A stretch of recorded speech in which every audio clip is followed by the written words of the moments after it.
6장에 있는 말씀을 보게 되어지면 하나님께서 다니엘로 하여금 시기 질투를 받게 하는 그러한 사건이 기록이 되어집니다. 그리고 그러한 다니엘이 사자굴에 이제 들어가게 되어지는 그러한 사건이 생기고 그 속에서 하나님께서 다니엘을 구원해 주시고 그리고 그로 말미암아 또 하나님께서 다니엘을 통하여 보여준 이상에 대한 해석들을 섭리해 가시는 그런 내용들이 기록이 되어져 갑니다. 이 다니엘은 우리가 구약성경을 펼쳐보면 창세기에서부터 시작이 되어진 구약성경 가운데 있어서 선지서의 한 부분입니다. 그래서 우리가 지금까지 창세기를 통해서 창세기로부터 시작을 해가지고 역사 섭리에 대한 내용들을 살펴보았고 그리고 찬양의 시가서를 살펴보았고 그리고 이제 예언의 말씀으로 기록되어 있는 선지서의 지금 부분에서 다니엘서를 확인하고 있다라고 하는 것을 먼저 기억을 하셔야 됩니다.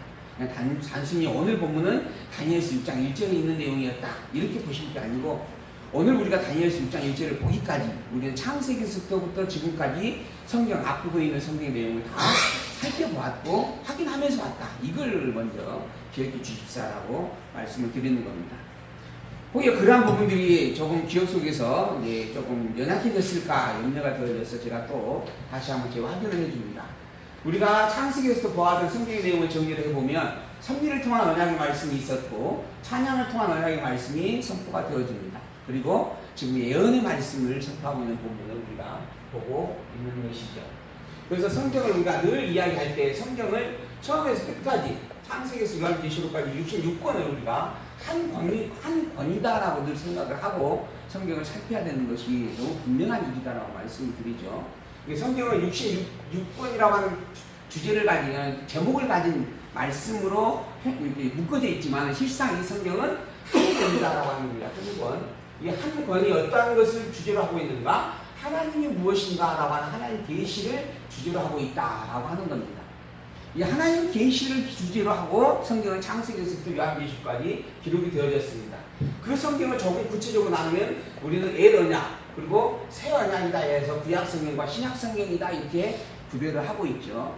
구약성경은 39권으로 구성이 되어져 있고 신약성경은 27권으로 구성이 되어져 있다라고 이야기를 합니다.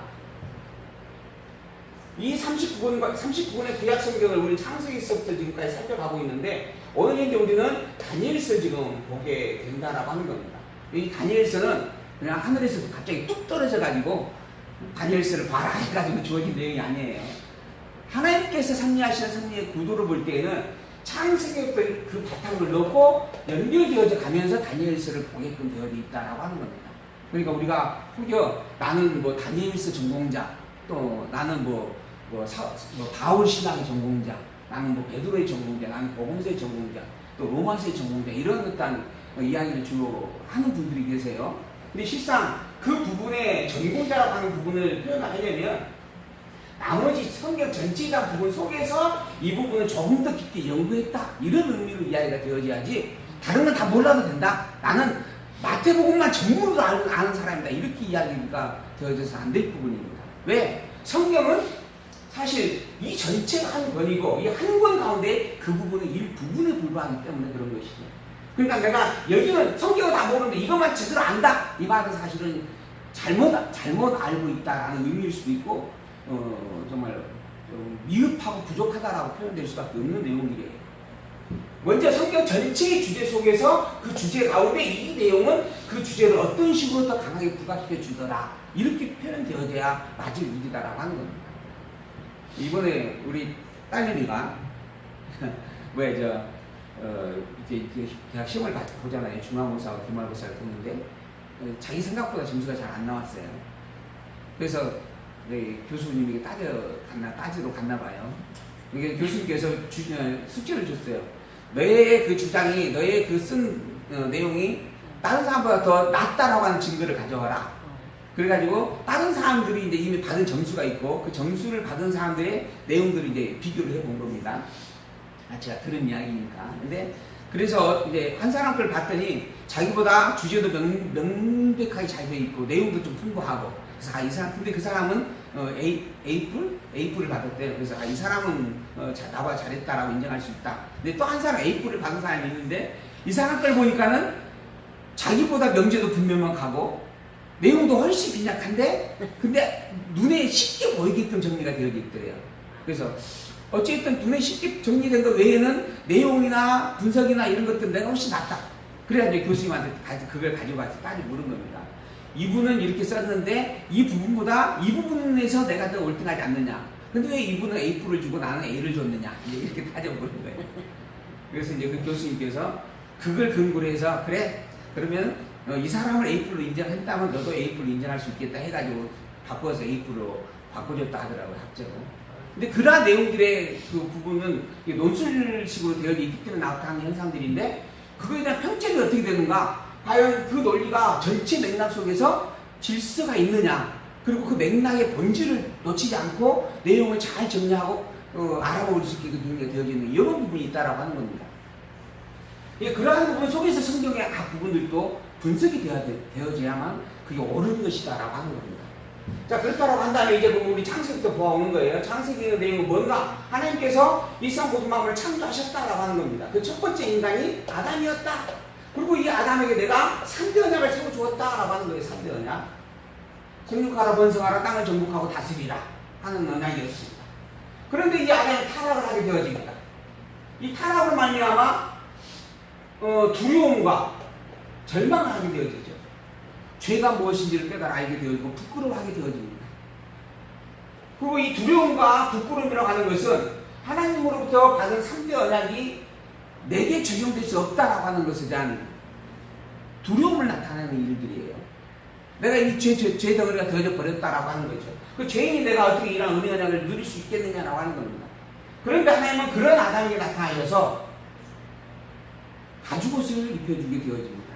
그리고 그에게 뭐죠? 에덴 동산의 선악과를 영원한 영생과를 따먹지 못하도록 에덴 동산에서 내보내죠. 추방을 했다라고 표현하는데 그러한 섭리를 통하여서 영원히 죄를 지은 상태에서 영생과를 따먹고 영원히 살아가지 않냐는 그런 존재로 섭리를 하게 되어지. 이걸 우리는 보호하셨다라고 표현합니다. 그러니까 내가 쫓았다라고 하는 그런 부정적인 부분이 아니라 영생과를 따먹은 말미암아 영원히 죄의 몸으로 살아가게 되어질 그러한 성질을 하나님께서 막아놓으셨다. 그게 이제 화염검을 해가지고 아예 에덴 동산 돌아오지 못하도록 막으셨다라고 하는 성질까지 연결되어지는 거죠. 그렇게 하나님께서 보호를 해주셨어요. 그리고 난 다음에 죄의 덩어리로 말미암아 범죄함 속에 살아가는 백성이지만 그럴지라도 내가 너에게 주어진 이 3대 언약은 파기되지 아니하였다. 즉 너의 죄의 덩어리라고 하는 것이 결국은 멸망된다라고 하는 것은 분명한 일이다. 그래서 노아를 통하여서 노아의 물심판을 행하셨어요. 모든 인간이 다 멸망되는 것을 보여주었습니다. 그러나 그럼에도 불구하고 노아를 남겨주시면서 다시 한번 3대 언약을 선포해 주셨습니다. 왜? 죄로 말미암아 멸망될 수밖에 없는 것이 당연한 일이지만 그 이전에 내가 너에게 이미 은혜의 언약을 주었기 때문에 너는 이 은혜의 언약을 누리게 되어져 있다라고 하는 것을 확증을 위한 섭리였어요. 그게 노아에게 준 사건들이었어요. 그리고 난 다음 노아에게 다시는 물로 인한 심판을 딱 너에게 주지 않겠다라고 해서 무지개 언약을 세워주었죠. 그 이후로 인간은 끊임없이 범죄함 속에 살게 되어졌습니다. 왜? 타락되어진 존재이기 때문에 그런 거죠. 그러나 그 섭리 속에서 하나님은 끊임없이 그 이전에 주었던 은혜의 3대 언약을 이루어 가게 되어집니다. 그 증거를 누구에게 확실하게 보여주냐 하면 아브라함을 부르셔서 아브라함을 통하여 보여줍니다. 먼저 아브라함에게 인류의 새로운 한 민족의 역사를 시작을 하시죠. 그리고 이 아브라함에게 무조건 불러내고 난 다음에 역시 똑같이 3대 언약을 선포하게 되어집니다. 그 3대 언약의 구체적인 내용으로 아브라함에게 가나안 땅을 주겠다. 그 다음에 너의 자손들이 생육번성하게 될 때 너의 후손으로 민족을 이루게 해주겠다. 그리고 난 다음에 왕을 세워주겠다. 아주 구체적인. 또 더 나아가서 이 왕에 대한 내용은 아브라함의 아들 이삭과 야곱의 시대에 가서는 유다 지파 중에서 이루어주겠다라고까지 분명하게 약속을 해주게 되어집니다. 그리고 난 다음에 이스라엘 백성들이 애굽으로 갔는데 애굽에서 400년이라고 하는 시간 동안 종노릇하게 종살이 하게 되어졌지만은 그 결과를 보니까는 70명으로 시작되어졌던 그들의 민족이 나중에 장정만 60만 명이 되어졌다라고 이야기하죠. 그리고 난 다음에 이 장정들이 이 백성들이 생육이 중단함으로 말미암아 이제 애굽에서 나올 때가 되어졌다. 그래서 누구를 보내죠? 모세를 보냅니다. 그다음에 이 모세가 나타나서 이스라엘 백성들에게 야 이제 하나님께서 우리를 애굽에서 나가게 하신다. 우리가 가야 할 땅이 바로 가나안 땅이다. 하나님께서 이미 우리 열조인 아브라함과 이삭과 야곱의 준 약속의 땅이다. 이 땅에는 이미 일곱 족속이 지배하고 딱 살고 있었습니다. 그런데 당당하게 원래 이 땅을 우리에게 주었다라고 하면서 모세가 이 백성들 가나안 땅으로 이끌어가게 되어집니다. 그리고 가나안 땅을 정복하죠. 그게 이제 여호수아 사사기 시대에 일어난 일입니다. 그리고 난 다음에 이제 룻기에서부터 그 땅과 자손으로 이제 엮어지는 그 왕국을 이제 통치자를 세워서 온전하게 이루시는 그런 사건의 시작을 기록을 해주게 되어지죠. 이게 룻기서입니다. 그래서 룻기서의 주제가 뭔가? 룻기서 4장 마지막에 나오죠. 뭐가 나오죠? 다윗의 뭐죠? 다윗의 할아버지부터 시작을 하죠. 할아버지부터 시작을 해갖고 그 계보가 다윗이다라고 하는 다윗의 이름이 선포가 되어집니다. 왜 갑자기 룻기서에서 그렇게 가나안 땅을 정복해가면서 전쟁을 치르고 있는 백성들의 삶 가운데 있어서 갑자기 왜 하나님께서는 룻기를 기록하시면서 룻기 위치에다가 다윗이라고 하는 이름을 선포해주고 있는가? 세 번째 언약을 이루겠다라고 하는 증거의 출발점으로 기록하고 있는 겁니다. 이처럼 성경은 창세기에서부터 하나 그 분명한 맥을 가지고 있습니다. 그리고 그 모든 것들을 다 이루셨습니다. 다윗 왕국을 세워주었어요. 그리고 난 다음에 선포합니다. 이 다윗 왕국은 내 나라요 내 백성들이다. 너희들은 내 하나님의 제사장 족속이다 라고 선포를 합니다. 그 확실한 증거로 다윗의 아들 솔로몬을 통하여서 성전을 짓게 하시죠. 하나님 당신의 이름을 그곳에 두는 장소를 직접적으로 눈에 보게 만들어 주셨다라고 하는 겁니다. 그래서 선포가 되어진 내용이 뭔가? 아브라함으로 말미암아 이루어진 이 다윗 왕국은 하나님께서 당신의 백성으로 삼은 당신의 나라임을 확증해 주었다라고 하는 거죠. 그런데 이러한 다윗 왕국의 백성들이 타락하고 범죄함을 멈추지 못합니다. 타락하여서 이루어진 타락함으로 말미암아 일어나는 범죄의 그 아픔과 고통을 이겨내지 못하고 끝없이 범죄함 속에서 헤매고 있다라고 하는 거죠. 그래서 타락이라고 하는 이 일이 참으로 정말 아픈 일입니다. 타락이 없었다라고 하면 얼마나 정말 좋을 일인가라고 하는 생각을 제가 수없이 해봤는데, 그러나 이미 인간은 타락되어진 타락으로 말미암아 역사의 시작을 알렸고, 그리고 또 지금 우리도 이 타락된 존재로 머물러 있습니다. 그래서 우리가 이제 이런 시련과 아픔과 고통을 끊임없이 반복해서 받고 있는 것이죠. 문제는 이러한 타락의 범죄의 모습들이 이스라엘 백성들에게 그대로 나타나게 되어집니다. 그래서 솔로몬을 거치고 난 이후에 바로 솔로몬 아들 르호보암 시대에 이 나라가 둘로 쪼개지죠. 북쪽 이스라엘과 남쪽 유다로 나누어집니다. 다행히 남쪽 유다는 하나님께서 유다 지파를 통하여서 왕조를 보존하고 계승해 준다라고 하는 약속대로 보존되어져 가지만은 그 왕조에서 이탈된 북쪽 이스라엘 왕조는 나머지 11지파, 10지파 반이라고 하는 그 많은 백성들 다 이끌고 나가버립니다. 다윗 왕국을 떠나버리죠. 그래서 이 이스라엘이라고 아브라함의 자손으로 말미암아 세워진 이 나라가 이스라엘이라고 하는 나라였지만 결국 이 이스라엘이라고 하는 국호를 누가 가져가는가? 북쪽 이스라엘이 갖고 가는 거예요. 그 남쪽은 그 이스라엘이라고 하는 국호를 잃어버리고 그저 유다지파의 왕국, 유다왕국이라고 이렇게 칭함을 받게 되어집니다. 아주 초라한 모습으로 전락을 하는 거죠. 그렇게 북쪽 이스라엘은 큰 나라를 이루었습니다. 그런데 하나님께서 약속한 약속의 중요한 왕조는 남쪽 유다 왕조였어요. 북쪽 이스라엘은 그 다윗 왕국의 약속된 다윗 왕국을 떠난 자들이었다라고 하는 겁니다. 그래서 하나님께서 이 북쪽 이스라엘 왕조의 시조인 여로보암에게 언약을 선포합니다. 너는 멸망할 것이다 라고 하는 거예요. 너는 내 언약에서 벗어나지 때문에 멸망시키겠다라고 하는 겁니다. 그리고 실제로 멸망이 되어집니다. 721년 아수르라고 하는 이 아시리아 나라에 의해서 북쪽 이스라엘 왕조가 멸망하고 왕조가 없어져 버렸죠. 그리고 난 다음에 이제 남쪽 유다가 이게 뭐죠? 606년부터 시작을 해서 바벨론에 침략을 당하고 바벨론 포로로 끌려가고, 그리고 그 포로에서 70년 동안 포로 생활을 하고, 그리고 나서 다시 귀환하게 되어지는 그런 일들에 대한 사건들을 자세하게 기록하고 있는 게 에스라, 느헤미야, 에스더 사건입니다. 이게 역사서예요. 역사서. 창세기에서부터 에스더까지 내용입니다. 그리고 난 다음에 이러한 역사 승리를 통하여서 결론되어지는 내용이 뭐였는가? 내가 바로 여호와니라 라고 하는 겁니다. 내가 너희들을 애굽 땅에서 이끌어낸 여호와이고 내가 너희들을 가나안 땅에 이끌어 드렸던 여호와이고 내가 너희에게 왕을 세워서 내 나라를 세워 선포했던 여호와다라고 이야기를 해줍니다. 그런 여호와의 하나님을 어찌 너희가 잊어버리고 헛된 우상을 만들어 섬기느냐라고 그렇게 애절하게 외쳤습니다. 이 역사선지의 결론은 바로 여호와, 너희의 하나님은 여호와다라고 하는 말씀이었습니다. 이것을 역사선지를 통하여 가르쳐 주었다라고 하는 거죠. 그걸 이제 깨달아 알게 되어진 백성들을 말미암아 찬양의 고백이 나와지는 게 욥기서, 시편, 잠언, 전도, 아가서까지 내용이다라고 하는 겁니다. 욥기서는 과연 하나님은 전능자이십니다. 시편은 과연 하나님은 언약한 것을 반드시 그대로 이루시는 신실한 자이십니다. 잠언은 그 모든 만물을 이루시는 주권자이십니다. 그 다음에 전도서죠. 전도서는 뭐예요? 그 하나님 당신만이 영원합니다. 영원한 하나님 당신만이 창조주이신 당신만이 전능자의 주권자일 수밖에 없습니다. 그리고 모든 해야 될 것들은 다 헛됩니다. 여호와 하나님을 알지 못하고 여호와 하나님을 깨달아 인정하지 못하는 삶은 다 헛된 것입니다 라고 선포하게 되었죠. 그런데 그런 삶을 살 수밖에 없는 게 인간입니다 라고 하는 고백도 담겨져 있어요. 하나님이 전능자요 주권자요. 그래서 영원토록 찬양받을 수밖에 없고 찬양해야 할 대상인데 그런데 인간은 그러지 못합니다. 인간은 이미 타락된 죄인입니다. 그런데 그럼에도 불구하고 당신의 백성이다라고 선포한 언약을 변기치 않고 이루어주시니 너무너무 감사합니다. 이게 아가서예요. 아가서는 그래서 자비성이란 찬양이다라고 이야기합니다. 하나님 당신이 정말 영원한 여호와가 아니면 있을 수 없는 일입니다.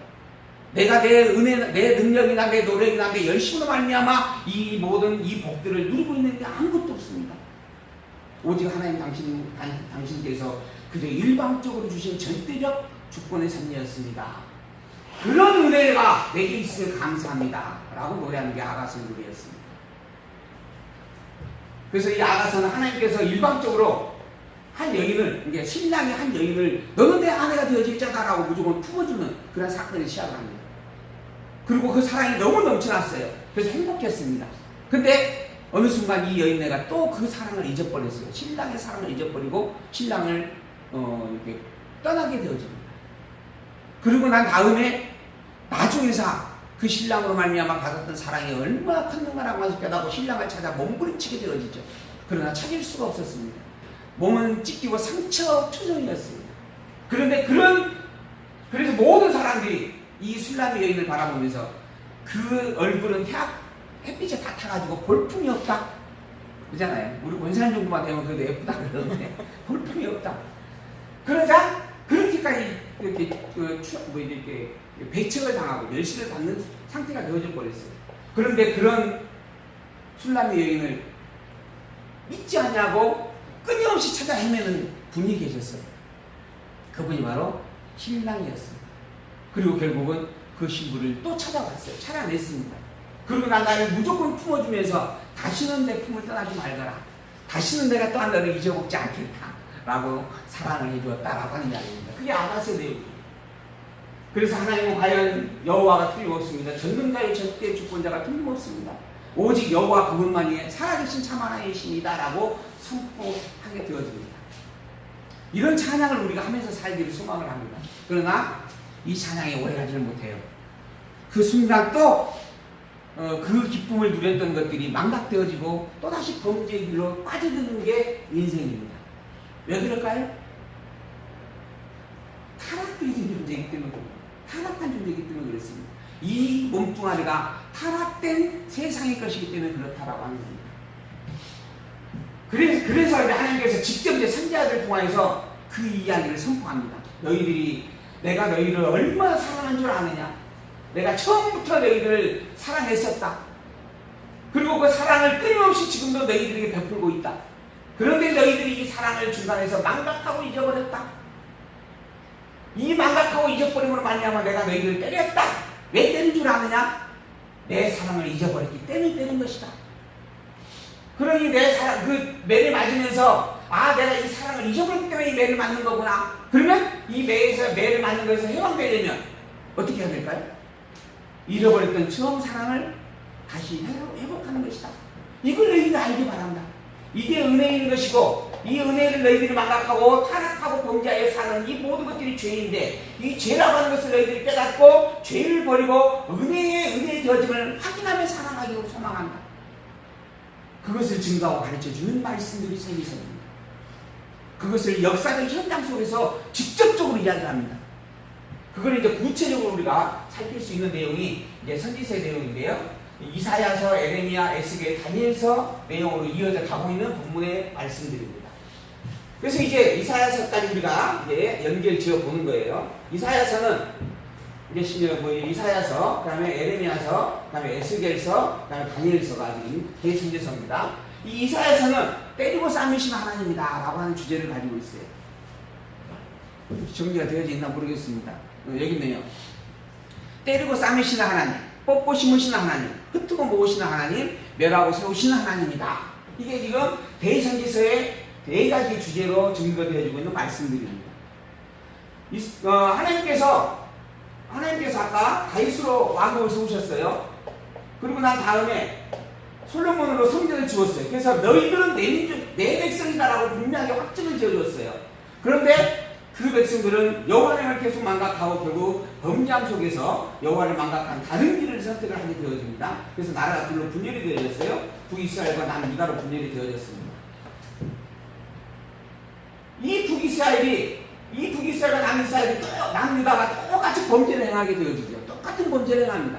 계속 우상을 섬기고 만들어 섬기고, 또 심지어 북이스라엘 같은 경우는 북쪽 이스라엘 백성들이 남쪽 유다 예루살렘 성전이 있는 곳을 가지 못하게 하려고 산당마다 제단을 삼았습니다. 그 산당에 제사를 드려도 된다. 여호와는 그것을 섬겨도 된다. 그리고 더 쉽게 그 산당에다가 형상까지 만들어놨어요. 그 형상에 이름표를 붙여놓습니다. 이름표를 붙여 내 가슴에 그러잖아요. 근데 형상에다 이름표를 붙였어요. 그 이름이 뭐라고요? 하나님 그랬어요. 여호와라고까지는 안 하고 하나님이라고 하는 이름표를 붙여놨습니다. 그러니까 하나님께서 나타나셨어. 한마디 하시잖아요. 야 너희들 지금 뭐하고 있느냐. 그랬더니 우리 하나님께 제사하고 있습니다. 율법에 명한 대로 모든 것을 갖추어서 지금 제사하고 있지 않습니까? 근데 뭐가 빠졌어요? 뭐가 잘못됐어요?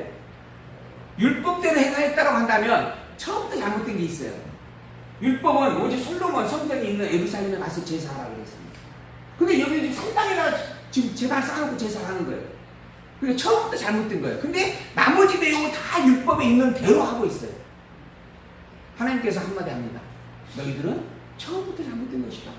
너희들이 지금 행하고 있는 일은 나를 향하여서 제사하는 게 아니라 나도 알지 못하는 우상에 제사하고 있는 것이다.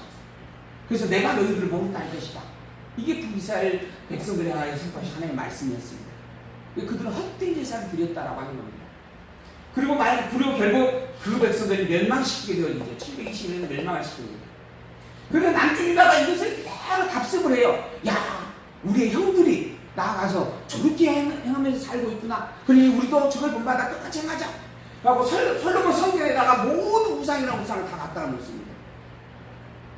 그래서 나중에 에스겔 선지자에게 이야기하잖아요. 에스겔 선지자에게 솔로몬 성전을 그대로 보여주면서 그곳에 입구에서부터 우상이 있었던 것, 그리고 그 담벼락 속에다가 또 우상을 감춰놨고 그곳에서 많은 사람들 모여서 제사하고 또 거기서 모인 모든 여인들이 또 제사하고 있는 것들 일일이 다 보여주잖아요. 그게 에스겔서에 자세히 나오거든요.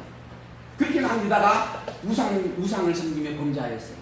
그래서 북이스라엘을 범죄함으로 멸망시켰던 하나님이 남유다 또한 그 범죄로 인하여서 바벨론을 보내서 때리게 되어집니다. 그래서 바벨론이 침략을 당하여서 결국은 587년에는 솔로몬 성전까지 무너지게 되어지죠. 그리고 하나님께서 말씀합니다. 너희들을 바벨론 포로로 보낸다. 멸망시켜버리겠다. 그러나 그 기간을 내가 정해놓았다. 몇 년? 70년 정해놓았다. 북이스라엘에게는 그 멸망의 기간이 정해져 있지 않습니다. 이게 멸망으로 끝나는 일이기 때문에 그래요. 근데 남유다는 똑같이 범죄했는데 그래서 때리시긴 하는데 70년을 정해놓고 때리겠다 하는 거예요. 왜 그럴까요? 왜 그럴까요? 왜 북이스라엘은 그냥 멸망시켜버리고 남유다는 70년이라는 기간을 정해놓고 하시는 걸까요? 남유다는 하나님의 백성이기 때문에 그러는 거예요. 그래서 내가 너희들은 때리기는 때리되 때리는 것으로 끝나지 않겠다. 다시 회복해주겠다. 왜? 너희들에게 이미 너희들이 열정이 아브라함에게 내가 약속한 은혜의 약속이 있기 때문이다. 이걸 밝혀주는 겁니다. 그래서 이사야 선지자를 통하여서 북이스라엘이 멸망되어질 때 이사야가 나타나서 이야기를 합니다. 봐라, 북이스라엘 내일 모레 멸망한다. 왜 멸망한 줄 아나? 죄 때문에 멸망한다. 어떤 죄? 여호와 하나님을 알지 못하는 죄 때문에 멸망하는 것이다. 그러니 너희들은 제발 여호와 하나님에게 돌아오라. 이게 이사야의 예언입니다. 그런데 백성들이 깨달아 알지 못하고 돌아오지도 않습니다. 그래서 결국 이제 바벨론을 보내서 멸망을 시키는 거예요. 587년에. 이때 누가 나타나냐면 에레미야가 나타납니다. 그래서 에레미야가 예언을 해요. 뭔 예언을 하겠어요? 이사야는 북이스라엘이 내일 모레 멸망한다라고 이야기했어요. 에레미야는 남유다 너희가 내일 모레 멸망한다라고 이야기하는 거예요. 내일 모레 멸망될 것이다. 남유다 너희들이. 왜? 범죄 때문에 그러는 것이다. 그리고 그런데 이 멸망되어지는 기간이 정해져 있다. 이게 에레미야의 핵심입니다. 70년을 정해놓고 멸하신다. 그리고 70년 때가 차거든 너희들을 다 회복해 줄 것이다. 라고까지 이야기하면서 에레미야가 끝이 냅니다. 그러나 에레미야는 이 멸망되어져가는 이 상황에 직접 직면한 상태에 있어요. 그리고 그것을 직접 겪고 있는 백성들을 보고 있는 겁니다. 그래서 에레미야가 통곡을 해요. 이 백성들이 너무 큰 아픔을 겪습니다. 이 백성들이 당하는 고통이 너무너무 심각합니다. 애절하게 노래를 불러요. 그게 바로 에레미야 애가서입니다. 그 백성들의 아픔에 멸망에 대한 아픔을 직접적으로 눈으로 바라보면서 안타까워하면서 부르는 노래입니다. 그럼에도 불구하고 그들은 멸망될 수밖에 없었죠. 그리고 바벨론 포로로 끌려갔어요. 근데 포로로 끌려간 이 백성들이 누구를 원망해요? 하나님을 원망합니다. 대체 우리가 얼마만큼 큰 죄를 지었게, 우리가 얼마만큼 큰 잘못을 지었게, 우리가 조금 하나님을 좀 잊어버리기로서니 우리가 이런 아픔과 고통을 꼭 당해야만 했느냐라고 원망 아닌 원망 섞인 말들을 수없이 쏟아내고 있습니다. 그 이전에는 설마 이런 일이 있으려나 하고 아마 그랬던 것 같아요. 근데 실제로 망하고 나니까 분통이 터진 거예요. 분통이. 그래서 하나님에게 오히려 원망을 합니다. 그때 에스겔이 나타나는 거예요. 에스겔. 그래서 에스겔이 하나님께서 에스겔에 이상을 보여줘요. 이상 자체를 그대로 눈으로 보듯이 보여줍니다. 처음에 예루살렘 성전으로 에스겔을 끌고 갑니다. 성전 입구에서부터 우상덩어리, 우상이 서 있는 모습을 봐요. 그리고 하나님께서 한마디 해줘. 이 입구부터 우상이 있다. 조금 더 가볼래? 안으로 들어갔어요. 동편으로 가도 서편으로 가도 남편으로 가도 다 우상만 보입니다. 그곳에서 절하고 있는 여인네들이 있고, 그 여인네들한테 왜 너희들이 그곳에 우상 섬기고 있냐 물었더니 우리 남편에게 다 허락받고 하는 일이야. 그러니 뭐라 하지 마. 그러면서 당당하게 우상을 섬기고 절하고 있는 모습까지 다 보여줍니다. 이스라엘 백성들 하나님의 포로로 끌려간 백성들에게 보여주는 거예요. 야, 너희들이 지금 원통하고 분통하다 그럴 수 있느냐? 너희들의 죄가 이렇게 심각했었다 하는 이상을 그대로 보여준 겁니다. 그러나 너희들이 뼈처럼 마른 존재이지만 내가 그 뼈를 살려내듯이 너희들을 살려주겠다. 이게 마른 뼈가 다시 살아나서 군대를 이루는 이상이었어요. 하나님께서 멸망된 바벨론 포로로 끌려간 백성들을 다시 회복해 주겠다라고 하는 그런 증거의 말씀을 예언으로 선포하는 거죠. 이 에스겔 이야기입니다. 그리고 난 다음에 오늘 우리가 보는 다니엘입니다. 다니엘은 포로로 끌려간 초기에서 지나서 포로 끝인 말기까지. 그래서 다니엘이 예언한 시기가 어디냐면 다니엘이 처음에 포로로 끌려가는 게 바벨론 포로 1차 때 끌려갑니다. 이게 606년이에요. 606년 1차 포로 때 끌려갔어요. 처음 포로 시작할 때입니다. 그리고 난 다음에 바벨론이 멸망되어지고 파사왕 고레스가 등장을 하는데 이 고레스가 등장하는 때가 539년입니다. 이 539년까지 고레스 왕 원년까지 이 파사 제국과 바벨론 제국과 파사 제국의 관리로 임명되어져서 살게 되어집니다. 그래서 다니엘서 처음에 나오잖아요. 다니엘 나는 언제부터 시작되었다? 바벨론 왕원 바벨론 포로로 끌려가는 초기에서부터 시작을 해서 파사왕 고레스 때까지 내가 활동하였다. 이렇게 시작을 하잖아요. 그 시대 즉 포로 70년 기간 통째로 살아가면서 그 속에서 있었던 일들을 가지고 예언을 하고 예언의 내용을 담고 있는 말씀이 다니엘서 내용입니다. 이 다니엘서 내용을 정리를 해보면 예언에 내 나라를 멸하겠다라고 하는 말씀이 있어요. 처음에 다니엘서 내용의 분석입니다. 다니엘서 내용은 1장에서부터 12장까지 있습니다. 그 내용의 첫 번째 부분은 세상 나라의 멸망입니다. 세상 나라 멸망. 두 번째는 성민 나라의 회복입니다. 성민 나라의 회복. 이 세상 나라의 멸망이라는 내용을 구체적으로 보면 1장에서부터 보게 되어지면 이후에 네 나라가 있을 것이다 라고 예언을 합니다. 네 나라. 이 네 나라가 어떤 나라냐? 이제 구체적으로 설명을 또 해줘요. 바벨론, 파사, 헬라, 로마 제국이다 라고 이야기를 하죠. 이 네 나라가 있을 것이고 이 네 나라의 끝부분에서 누가 나타난다? 의인들이 나타날 것이다. 즉 예수 그리스도가 오게 될 것이다 라고 이야기를 하고 있어요. 이게 지금 앞부분에 다니엘서 1장에서 5장까지의 내용의 말씀입니다. 그리고 난 다음에 이제 6장에서부터는 이러한 의인돌의 나라가 이루어질 시기가 구체적으로 어떠한 일들이 있고 난 다음에 있을 것인가 라고 하는 것을 거듭 확인을 해주는 그런 내용들이 담겨져 있어요. 조금 구체적으로 보면 이 네 나라에 대한 이상인데 네 나라에 대한 이상 이 네 나라 바벨론, 파사, 헬라, 로마가 그랬습니다. 이 네 나라가 이후에 나타날 것이고 이 네 나라가 다 멸망되어질 것이다. 다 무너질 것이다. 예수 그리스도로 말미암아 이 네 나라가 무너질 것이다 라고 이야기를 해주었어요. 그리고 난 다음에 구체적으로 다음에 나온 이야기가 이 네 나라의 첫 번째 나라인 바벨론을 내가 멸망시키겠다 하고 바벨론 멸망을 이야기합니다. 이게 바벨론 멸망이라는 이야기가 3장부터 여기 1장에서 2장까지 내용이라고 한다면 바벨론 멸망이라는 내용이 3장에 나옵니다. 그리고 난 다음에 이 바벨론 나라가 멸망하는 것은 나머지 네 나라도 있다가 다 멸망될 것이다. 틀림없다라고 하는 증거의 말씀이죠. 그리고 난 다음에 이어서 바로 다음에는 바벨론 왕의 지금 현재 가장 강성한 왕이 느부갓네살. 이 느부갓네살 왕의 멸망을 이야기해 줍니다. 느부갓네살 왕. 그러니까 내 나라가 있다가 멸망될 것이다. 그 증거로 내가 먼저 바벨론 나라를 멸망시켜줄 것이다. 그 바벨론 나라가 멸망될 것을 증거로 느부갓네살 왕, 현재 왕인 느부갓네살 왕이 멸망되어졌다가 다시 회복될 것이다 라고 하는 것을 예언하고 또 실제로 그런 역사를 이루어졌다 라고 하는 내용에 대한 증거 말씀이 3장에서 5장까지 나옵니다.